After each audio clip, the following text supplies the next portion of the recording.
Most Range Rover Sport engines will never see 300,000 miles without major repairs. Before we begin, don't forget to like the video and subscribe, because today we're revealing the only 3 engines with the strongest evidence for extreme high mileage durability. 3. The 4.4-litre, naturally aspirated V8. At number 3 is the engine most people overlook when they talk about long-lasting Range Rover Sport V8S. The 4.4-litre naturally aspirated AJ41. It arrived with the first-generation L320 Range Rover Sport, producing around 300 horsepower and 425 newton-meters of torque. These numbers don't sound impressive today, but that's exactly what makes this engine interesting. It was a large displacement V8 designed to do its job without extracting enormous power from every litre or being pushed particularly hard. And sometimes that's exactly what you want from an engine that has to survive serious mileage. The early Sport was a heavy SUV with permanent 4-wheel drive, substantial suspension hardware, and enough luxury equipment to make the vehicle considerably heavier than a conventional sedan. The engine had to move all of that weight every single day. The 4.4 didn't need turbochargers or a supercharger to do it, it simply used displacement. This matters because forced induction can add another layer of heat, pressure, and components to an engine. The 4.4's naturally aspirated layout is relatively simple and modestly stressed, but don't mistake that simplicity for bulletproof reliability. This engine has one weakness that matters more than almost anything else: the cooling system. The L320's AJV8 family has a well-documented water pump weakness. Specialist guidance recommends treating the water pump almost like a service item, because the original pump's plastic impeller can deteriorate over time and reduce coolant circulation. If this isn't caught early, overheating can turn a durable engine into an expensive repair. This is why the 4.4's story isn't simply buy one and it will last forever. The real story is maintenance. A properly maintained 4.4 with a documented cooling system history is a completely different proposition from one that has been neglected for years. The engine itself may be healthy, but if the cooling system is allowed to deteriorate, eventually the engine pays the price. There are other areas worth watching too. The AJ41 uses variable valve timing, and specialist reports identify problems with the valves that control that system. Crankcase ventilation also deserves attention, while the water pump remains one of the major preventive maintenance items. None of this takes away from the 4.4's reliability. In fact, it strengthens the case. Its predictable, manageable weaknesses and simpler design make it a strong, high-mileage candidate, especially compared with the later 5.0 V8's timing concerns. It may not be guaranteed to reach 300,000 miles, but its naturally aspirated design and proven reputation make the AJ41 a legitimate contender for extreme mileage. The engine's strong architecture, generous displacement, naturally aspirated design, and well-understood weaknesses give it a solid foundation for long-term durability. And if I were inspecting one today, I would start with the service history instead of the odometer.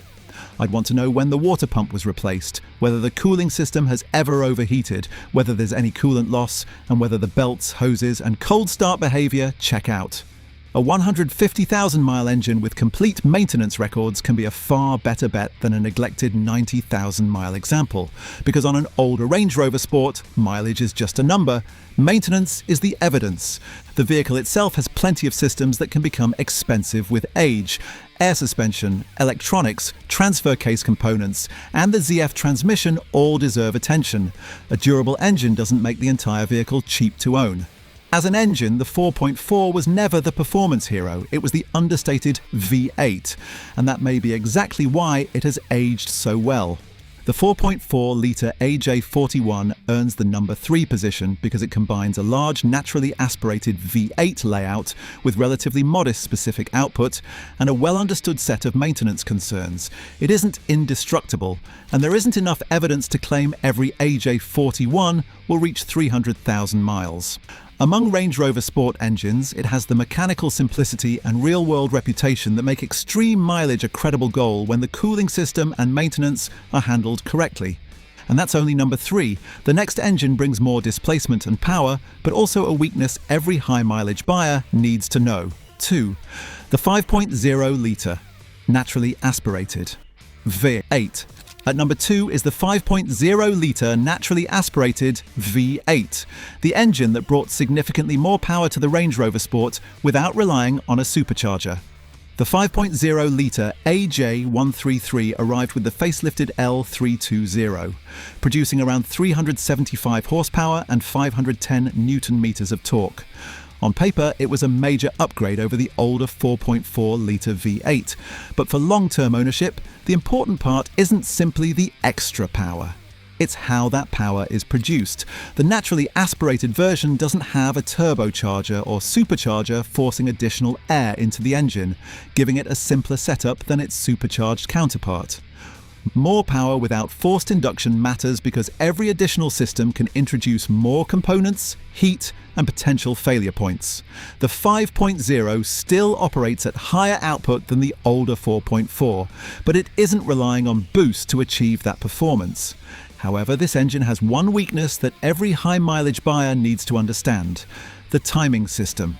The timing chains, guides, and tensioners can wear as mileage builds, and ignoring the warning signs can turn a manageable repair into catastrophic engine damage.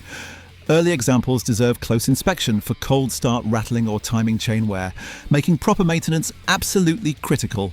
A properly maintained 5.0 can be a very different engine from one that has been neglected. The cooling system also deserves close attention. Water pump problems and coolant system failures can create serious consequences if they aren't addressed early, particularly on an engine where overheating can quickly become expensive. None of this makes the 5.0 a bad engine. Its known weaknesses can be identified, maintained, and addressed before they become catastrophic.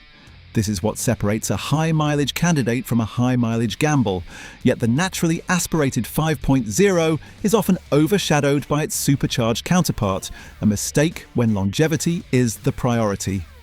The supercharged model is faster, louder, and considerably more dramatic, but more performance isn't necessarily what you want when you're trying to keep an engine alive for hundreds of thousands of miles.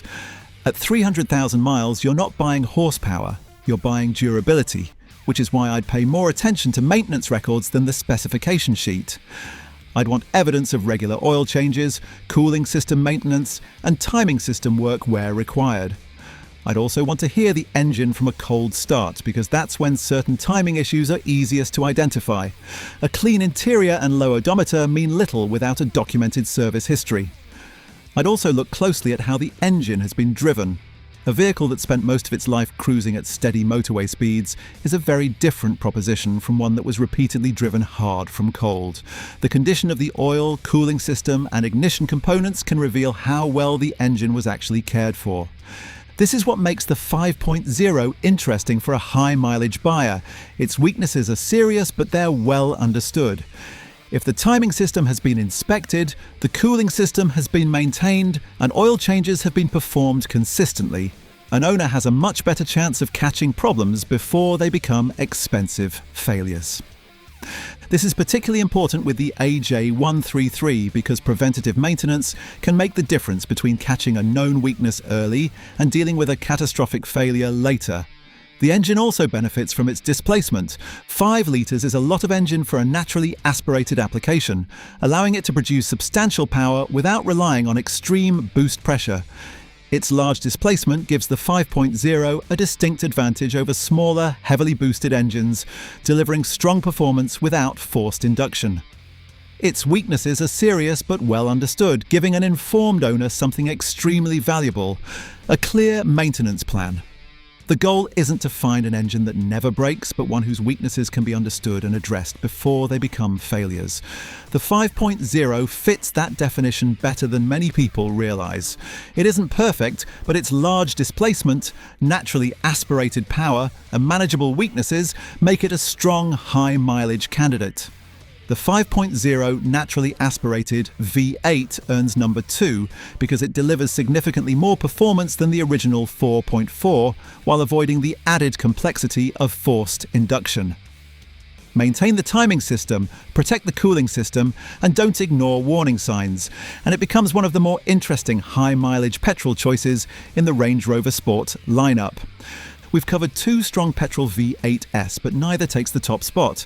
Like the video and subscribe, because next we're examining the 4.4 TD V8, its torque, weaknesses, and why it earns number one. The 4.4-litre TD V8/SD V8. At number one is the 4.4-litre TD V8, later known as the SD V8, and this engine takes a completely different approach to performance. Instead of chasing high horsepower, it was designed around one thing that matters enormously in a heavy SUV: torque. The 4.4-litre diesel V8 produces its power low in the rev range, allowing the Range Rover Sport to move its considerable weight without constantly working the engine hard. This makes it particularly well suited to long-distance cruising, towing, and sustained loads where effortless torque matters more than outright acceleration. This is exactly the kind of environment where the 4.4 can accumulate serious mileage because it isn't a sports car engine. It's a long-distance engine. Its large displacement gives it plenty of torque without requiring extreme engine speeds, while the diesel's low-end characteristics allow the Sport to pull strongly without constantly climbing through the rev range. The 4.4 TD V8 comes with a warning. Unlike the two naturally aspirated petrol engines, it is considerably more complex. The timing system is one of its biggest concerns. The engine uses a rear-mounted timing chain, making major timing work extremely labour-intensive. Specialist guidance specifically identifies the timing chains and tensioners as areas that deserve close attention, particularly when there is rattling during cold starts. Ignoring those warning signs can eventually lead to catastrophic engine damage. This is why service history matters so much with this engine. A neglected 4.4 can become extremely expensive, while a properly maintained one can be a completely different proposition. The same principle applies to the cooling system. The plastic coolant crossover pipe located beneath the intake can become brittle with age, potentially leading to coolant loss and overheating if it fails. Specialist sources recommend addressing these known weak points rather than waiting for them to cause a major problem. Understanding its weaknesses before they turn into major failures is what makes this engine stand out, while its strong, effortless torque delivery is another reason the 4.4 takes the number one spot. The Range Rover Sport is heavy, capable, and designed to handle everything from motorway cruising to towing and off-road driving. An engine producing substantial torque at low RPM doesn't have to be constantly pushed to deliver that performance. This is a very different approach from taking a smaller engine and using forced induction to extract enormous horsepower from it. The 4.4 simply has the strength and capacity to handle extreme mileage, but that doesn't make it a guaranteed million-mile engine. What matters is how that strength translates into real-world use over time.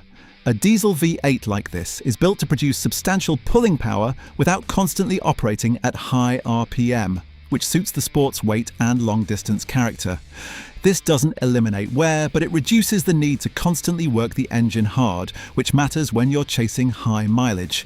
You're not looking for the engine with the most impressive specifications, but one that can deliver its performance without being pushed to its limits every time you drive it. There isn't enough independent evidence to guarantee that every properly maintained 4.4 will reach 300,000 miles on its original engine. The evidence shows that the 4.4 can deliver long-term durability when its weaknesses are properly managed.